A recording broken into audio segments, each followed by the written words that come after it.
नमस्कार, मेरा नाम कविता कोसरिया है। मैं शासकीय नवीन महाविद्यालय बीरगांव रायपुर छत्तीसगढ़ में सहायक प्राध्यापक समाजशास्त्र के रूप में पदस्थ हूँ। आज मैं आपको जो पढ़ाने जा रही हूँ उसका टॉपिक है सामाजिक परिवर्तन के कारक।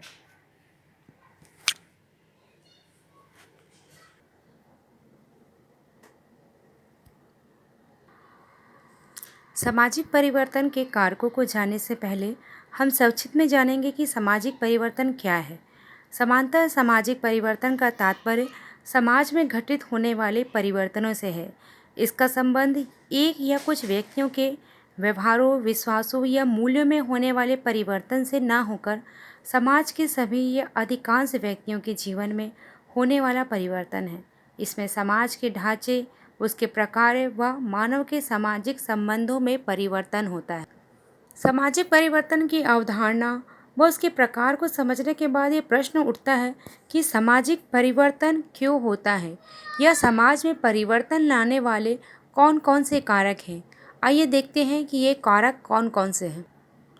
समाज में परिवर्तन लाने वाले ये कारक हैं प्रौद्योगिक कारक, आर्थिक कारक, सांस्कृतिक कारक, जनसंख्यात्मक कारक, भौगोलिक कारक, मनोवैज्ञानिक कारक, राजनीतिक कारक और व्यक्तित्व संबंधी कारक।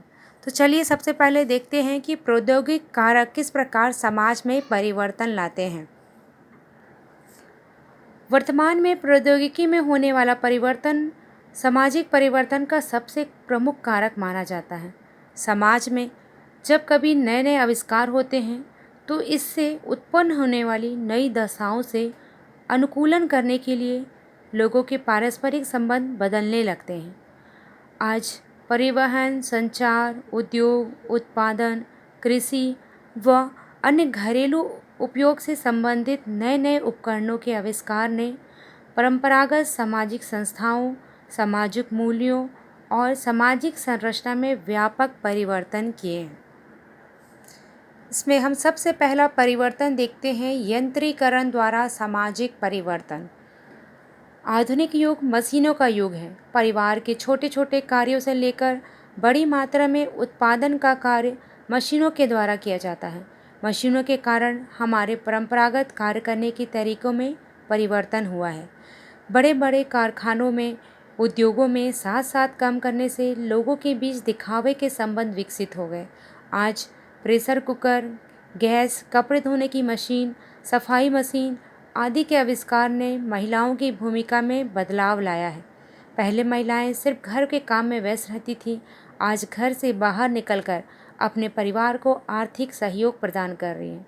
मशीनों का महत्व बढ़ने से भौतिकवादी विचारों को प्रोत्साहन मिला है, वर्ग संघर्ष की स्थिति पैदा हुई है और बेकारी की समस्या ने भी गंभीर रूप ले लिया है।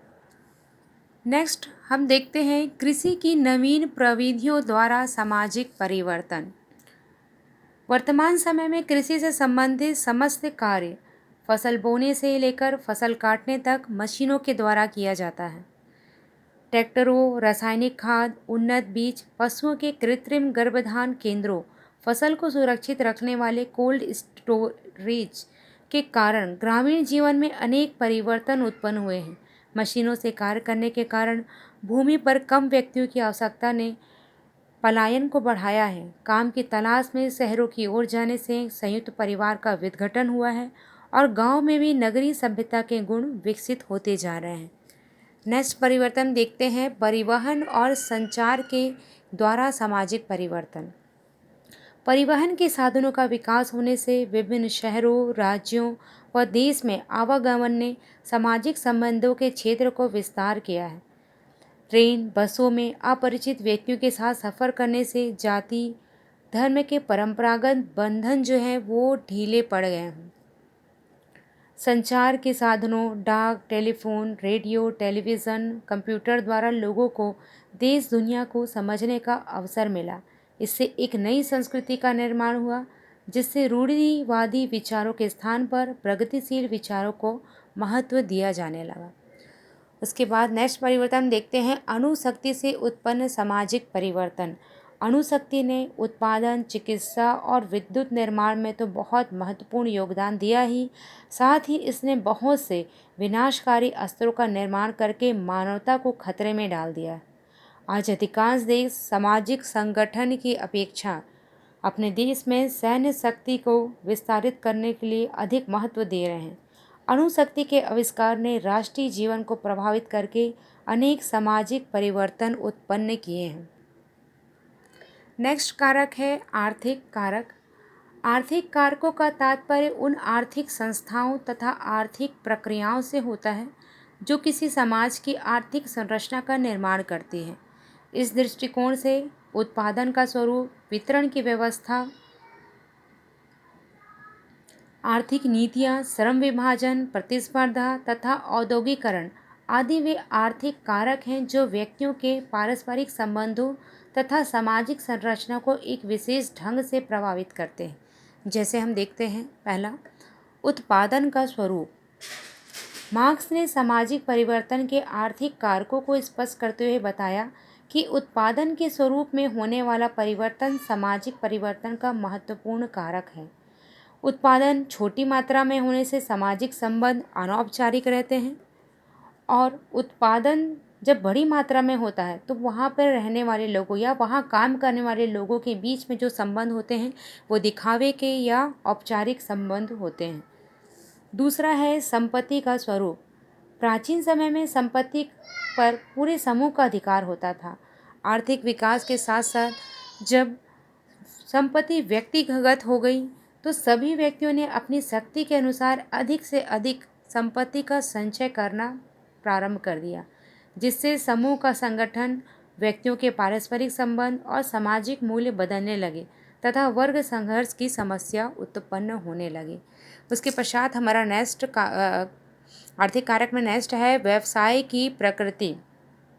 परंपरागत समाज में व्यवसाय की प्रकृति का निर्धारण जन्म के साथ होता था। वर्तमान समय में किसी भी व्यवसाय को कोई भी व्यक्ति कर सकता है।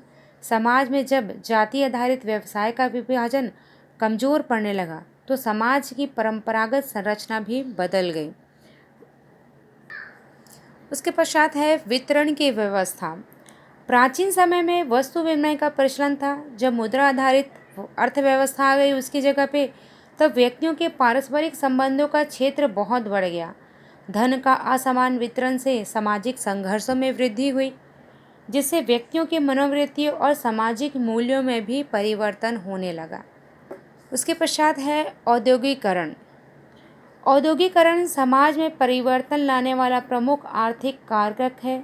20वीं शताब्दी में जब उद्योगों का विकास हुआ तो नगरीकरण की प्रवृत्ति बढ़ती गई, गंदी बस्तियों का निर्माण हुआ। इससे एक फ़ायदा ये भी हुआ कि जातिगत भेदभाव कम हुए, समाज में जागरूकता आई। इन सभी कारणों से समाज की जो संरचना है और इस लोगों के बीच पाए जाने वाले पारस्परिक संबंध है उसमें व्यापक बदलाव आया।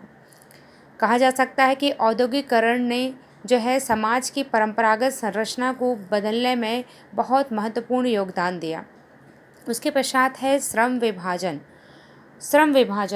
तो श्रम विभाजन का स्वरूप जब सरल होता है तो व्यक्ति अपनी आवश्यकता के अनुरूप समूह या समुदाय या गांव पर निर्भर रहता है। कहने का तात्पर्य है कि जब प्राचीन समय था, जब वहाँ पर श्रम विभाजन का स्वरूप सरल था तो लोगों की आवश्यकताएं जो है अपने गांव या समुदाय में रहने से ही संपूर्ण हो जाती थी। उन्हें अपनी आवश्यकता के लिए कहीं और जाने की ज़रूरत नहीं पड़ती थी। लेकिन जैसे जैसे इसका स्वरूप जटिल होता गया तो प्रत्येक व्यक्ति एक विशेष कार्य में ही विशेष ज्ञान विकसित करने लगी, जिससे समाज में विभिन्न स्वार्थ समूह का निर्माण होता गया। इस प्रकार श्रम विभाजन का स्वरूप जब सरल से जटिल हुआ तब समाज में बहुत ज़्यादा परिवर्तन हुए